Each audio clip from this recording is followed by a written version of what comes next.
थाना सिटी लाला मूसा पुलिस जराइम पेशा अनासर के खिलाफ इन एक्शन। मुख्तलिफ कार्रवाइयों के दौरान 10 इश्तिहारियों समेत 20 मुल्जिमान को गिरफ्तार करके इनके कब्जे से लाखों रुपए की नकदी, जेवरात, दीगर मसरूका माल और मंशियात बरामद कर ली। पुलिस जराये के मुताबिक DPO गुजरात उमर सलामत की जराइम पेशा अनासर के खिलाफ कार्रवाई की हदायत पर थाना सिटी लाला मूसा पुलिस ने मुख्तलिफ कार्रवाइयों के दौरान 10 इश्तिहारी मुल्जिमान समेत 20 मुल्जिमान को गिरफ्तार करके इनके कब्जे से 2.25 लाख रुपए की नकदी, 9 लाख रुपए मालियत के तलाई जेवरात, 3 motorcycle, 2 laptop, chingchi rickshaw, mobile phones, आतिशबाजी का सामान मालियत तकरीबन 15 लाख रुपए जबकि 2 किलो से जायद मंशियात भी बरामद कर ली। पुलिस ने गिरफ्तार मुल्जिमान के खिलाफ अलग अलग मुकदमा दर्ज करके तफ्तीश शुरू कर दी है।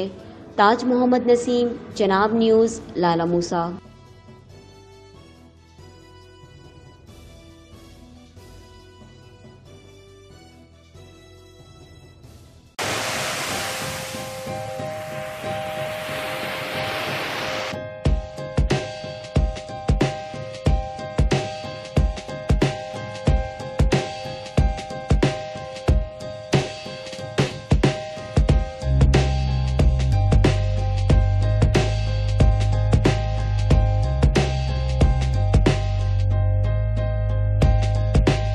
हर खबर पर पहली नजर सिर्फ चनाब न्यूज पर।